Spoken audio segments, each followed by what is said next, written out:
Movie की शुरुआत में हमें दो दोस्तों को दिखाया जाता है, जिसमें से एक लड़की का नाम टिंडा और एक का नाम कारा होता है। और आज इनका और बाकी सभी दोस्तों का क्लब जाने का प्लान होता है। और यहाँ पर ये दोनों ही कारा के बॉयफ्रेंड पुत्रा के बारे में बात करती हैं। यहाँ पे पुत्रा थोड़ा ओवर प्रोटेक्टिव है कारा को लेकर, और ये दोनों ही कपल की तरह हाफ हाफ पेंडेंट भी अपने गले में पहना करते हैं। और यहाँ पर कारा अपनी मदर के साथ रहा करती थी, और आज इसकी मदर घर पर नहीं थी और वो कल सुबह घर वापस आने वाली थी। और तब इसके घर पर इसके दोस्त आ जाते हैं, जिनमें हमें सबसे पहले गैरी और रोजा को दिखाया जाता है, जो कि कपल हैं। और यहाँ पर गैरी का एक दोस्त मार्को और उसका एक और दोस्त विष्णु भी था। और यहाँ पर ये लोग काफी ज्यादा ड्रिंक कर लेते हैं, जिस वजह से ये लोग क्लब नहीं जा पाते। और तब यहाँ पर टिंडा वॉशरूम जाती है और उसके पीछे विष्णु भी आ जाता है और उसके साथ जबरदस्ती करने लगता है। लेकिन यहाँ पर टिंडा अपने आप को प्रोटेक्ट करती है और बाहर आके कारा को बुलाने लगती है, लेकिन वहाँ पर कारा थी ही नहीं।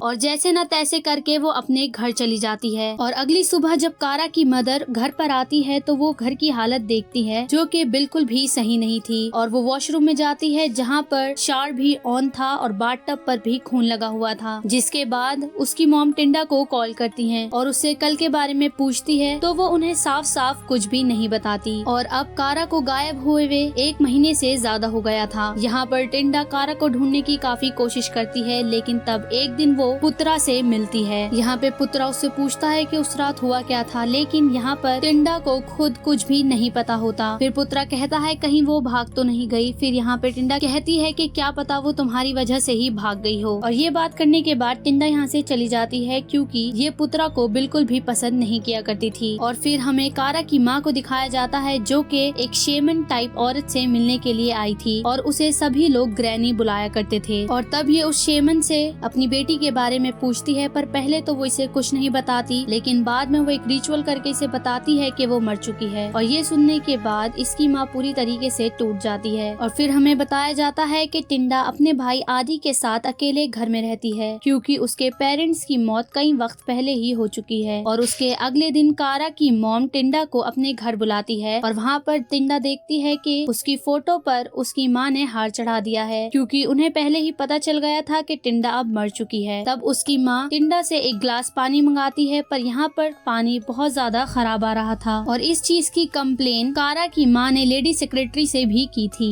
जिसके बाद पानी का ग्लास वो टेबल पर ही रख देती है और कारा की माँ उससे पूछती है कि उस रात क्या हुआ था, लेकिन यहाँ पर टिंडा को कुछ भी नहीं पता होता, इसलिए वो मना कर देती है। और उसके बाद कारा की माँ गुस्से से यहाँ से उठ के चली जाती है और रूम में जाकर रोने लगती हैं। और उनके रोने की आवाज सुनकर वो उसके रूम में जाती है, और जब वो उसकी माँ को देखती है तो वो हाफ नेकेड होकर कुछ रिचुअल कर रही थी, जो कि उन लोगों के लिए था जो इस रात यहाँ पर मौजूद थे। और ये सब देखकर टिंडा काफी डर जाती है और उनके घर से बाहर आ जाती है। और रास्ते में उसे वही ग्रैनी मिलती है। वो उससे पूछती है तुम्हारी फ्रेंड को क्या हुआ है, लेकिन वो यहाँ पर कुछ नहीं कहती और चली जाती है। और जब हमें मिरर में एक स्पिरिट को दिखाया जाता है, और फिर हमें विष्णु को दिखाया जाता है, जो लिफ्ट में जा रहा होता है, और उसे वहाँ पर रेड ड्रेस में एक फीमेल घोस्ट दिखाई देती है, जो कि लिफ्ट में उसका सर लाकर उसे जान से मार देती है। और अगले दिन आदि टिंडा को स्कूल छोड़ने के लिए जाती है, लेकिन ग्रैनी उसके भाई आदि को अपने पास बुलाती है और एक प्रोटेक्शन पेपर देती है टिंडा के लिए। और तब टिंडा उस पेपर को फेंकने के लिए कहती है, लेकिन आदि उसे नहीं फेंकता। और जब टिंडा के फोन पर विष्णु की वही वीडियो आती है, जिसे देखकर वो काफी ज्यादा डर जाती है, और उसके बाद वो पुत्रा से मिलने के लिए जाती है। वो उसे कहती है कि इस वीडियो फुटेज में कारा को भी देखा गया है और इसने अपने घर में भी कारा को महसूस किया था, लेकिन यहाँ पे पुत्रा को भी कुछ समझ नहीं आ रहा था। और उसके बाद वो विष्णु के प्रेयर मीट में मिलते हैं, जहाँ पर टिंडा सबसे पूछती है कि आखिर उस रात क्या हुआ था, लेकिन यहाँ पर किसी को कुछ भी नहीं पता रहता। लेकिन यहाँ पे हम देखते हैं कि मार्को थोड़ा डर चुका है, और ये सुनकर रोजा काफी डर जाती है, इसलिए गैरी और रोजा घर चले जाते हैं। और रास्ते में गैरी को वही रेड ड्रेस वाली औरत दिखाई देती है, लेकिन रोजा को वो दिखाई नहीं देती। और उस रेड ड्रेस वाली स्पिरिट से बचने के लिए वो अपनी कार की स्पीड तेज कर लेता है, लेकिन वो उसकी कार में आकर बैठ जाती है और डर के मारे वो अपनी कार से कूद जाता है। और जो दूसरी कार वहाँ पे आ रही होती है उससे उसका एक्सीडेंट हो जाता है और उसकी ऑन द स्पॉट वहीं डेथ हो जाती है। और वहीं दूसरी तरफ रात में टिंडा के भाई आदि को वही रेड ड्रेस वाली स्पिरिट हॉन्ट करती है और उस पर अटैक करती है, लेकिन टिंडा उसे कैसे न कैसे करके बचा लेती है। और तब रात में रोजा उसके घर आती है और रोजा उसे गारा के मरने की खबर बताती है, जिसके बाद टिंडा कहती है अगर ये सब कारा कर रही है तो वो ये क्यों कर रही है, और अभी तो कुछ लोग मारे गए हैं और बाकी सबका क्या होगा। और उसके अगले दिन ही पुत्रा, रोजा और टेंडा उसी ग्रैनी से मिलने के लिए जाते हैं और वो ग्रैनी उन्हें एक रेड ड्रेस वाली स्प्रिट के बारे में बताती है जिसे होंगवी कहा जाता है, और ये अपने आप को रेड ड्रेस में मार लेती है ताकि ये अपना बदला लेने के लिए वापस आ सके। और ये औरत तब तक नहीं रुकती जब तक ये अपना बदला पूरा न कर ले, जिसके बाद वो कहती है ये सब रोकने के लिए पहले तुम्हें कारा से मिलना होगा और उसकी बॉडी ढूंढनी होगी। और अब ग्रैनी टिंडा को चूज करती है कारा की स्प्रिट से बात करने के लिए, जिसमें टिंडा कुछ इमेज देख पाती है जिसमें कोई उसे मोलेस्ट कर रहा है और फिर उसने उसे मारकर पानी में फेंक दिया, जिसके बाद टिंडा की आंखें खुल जाती हैं और उसके बाद ग्रैनी प्रोसेस हो जाती है और वो इन पर हमला करने लगती है। और इस बीच में रोजा काफी ज्यादा इंजर्ड हो जाती है और ग्रैनी एक बात उससे ये भी बोलती है कि ये सब जहाँ से शुरू हुआ है तुम्हें इसका क्लू भी वहीं पर मिलेगा। और फिर ये पुत्रा के साथ जल्दी से कारा के घर जाती है जहाँ पर उसे उसकी माँ रेड कलर के कपड़े में लटकी हुई मिलती है जो कि अब मर चुकी है, और वो रेड ड्रेस में औरत कोई और नहीं बल्कि कारा की माँ ही थी। और ये सब इसलिए कर रही थी ताकि इनकी बेटी के कातिलों को सजा मिल सके, क्योंकि उन्हें लगता था कि इनकी बेटी को इन सब ने ही मारा है, लेकिन उन्हें भी पूरी बात नहीं पता थी। और जिसको भी अभी तक मारा है वो कारा की माँ ने होंगवी के थ्रू मारा है, ना कि कारा की स्पिरिट ने। और उनका फ्यूनल करने के बाद सबको ऐसा लगता है कि सब ठीक हो जाएगा, लेकिन ऐसा कुछ भी नहीं होता। उसी रात वो आत्मा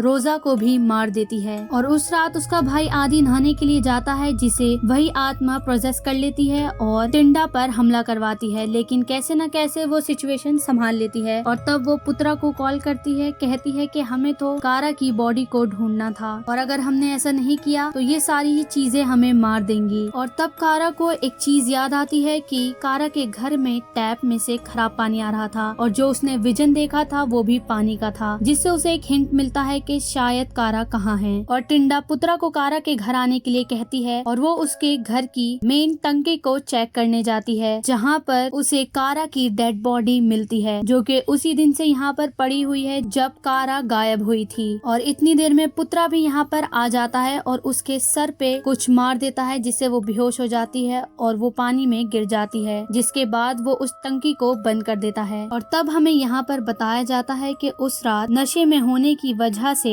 मार्को कारा को मोलेस्ट करता है और जिसके बाद वो पूरी तरीके से टूट जाती है और वो बाथरूम में जाकर रोने लगती है। तब वहाँ पर पुत्रा आता है और वो कारा को गलत समझने लगता है और इनके बीच में यहाँ पर हाथापाई भी हो जाती है और बाथटब पे कारा का सर लग जाता है और यहाँ पर उसकी ऑन द स्पॉट डेथ हो जाती है। और ये सब होने के बाद वो कारा को मार्को के बेड पर छोड़ देता है और खुद ऐसे एक्ट करता है कि जैसे मार्को ने ही कुछ किया है, जिसके बाद वो उससे कहता है कि कारा की डेड बॉडी छुपा दो वरना अगर इन्वेस्ट हो तुम पकड़े जाओगे। और तब इतनी देर में यहाँ पर मार्को भी आ जाता है जो कि टिंडा को बचाने लगता है, लेकिन पुत्रा इससे लड़ने लगता है और यहाँ पर पुत्रा मार्को को भी मार देता है। लेकिन अब कारा की स्पिरिट टिंडा को प्रोसेस कर लेती है और वो पुत्रा पर हमला करने लगती है, लेकिन यहाँ पर टिंडा कारा की सोल से छूट जाती है, इस वजह से वो पुत्रा को भी छोड़ देती है। लेकिन तब कारा अपनी ही डेड बॉडी के अंदर वापस चली जाती है और पुत्रा को उस बिल्डिंग से लेकर कूद जाती है, जिसके बाद पुत्रा भी मर जाता है। और अब यहाँ पर कारा और उसकी माँ दोनों की ही स्पिरिट आजाद हो चुकी हैं और ये दिखाते हुए ही इस मूवी की एंडिंग हो जाती है।